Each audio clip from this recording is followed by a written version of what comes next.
How many times have you set out to develop good habits, but ultimately gave up? Well, I know I've made many attempts, but I recently came across an article published by the British Journal of General Practice that talks about the psychology of habit formation. That article really changed the way I think about habits, and I found the information so compelling that I wanted to share it with you. I've included the link in the description below. First of all, what exactly are habits?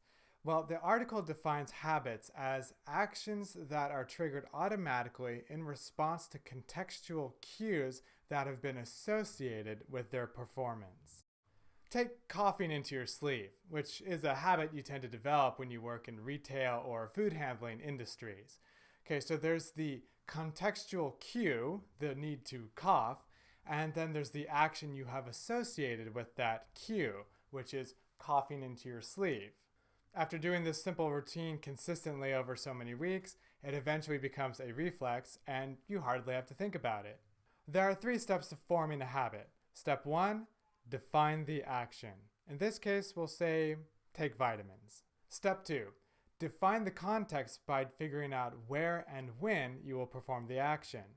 In this case, we'll say during breakfast, at the kitchen table, every morning. Step 3, over a period of time, create an association between the context and the action so that whenever you're in that context, you'll automatically perform the action.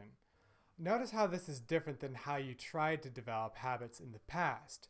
If you're like me, you probably relied on sheer determination, but the problem was that determination fluctuated from day to day and eventually fizzled out entirely. But the method described in the article focuses not on determination, but on context. And when you think about it, that's how we develop all our habits, both good and bad. You see a friend, you smile. You see a stop sign, you push the brake pedal. You go to the bathroom, you wash your hands.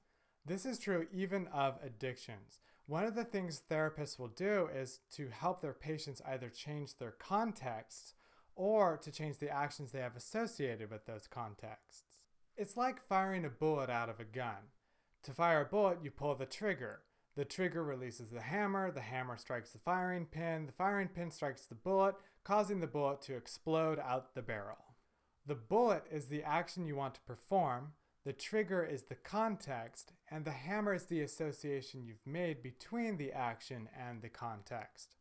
But the way most of us try to fire our bullets is by brute force, either by throwing them on the ground or whacking them with a hammer. Probably not the smartest thing to do. The most efficient way to fire a bullet is to use a gun, and the most effective way to form a habit is to rely on context.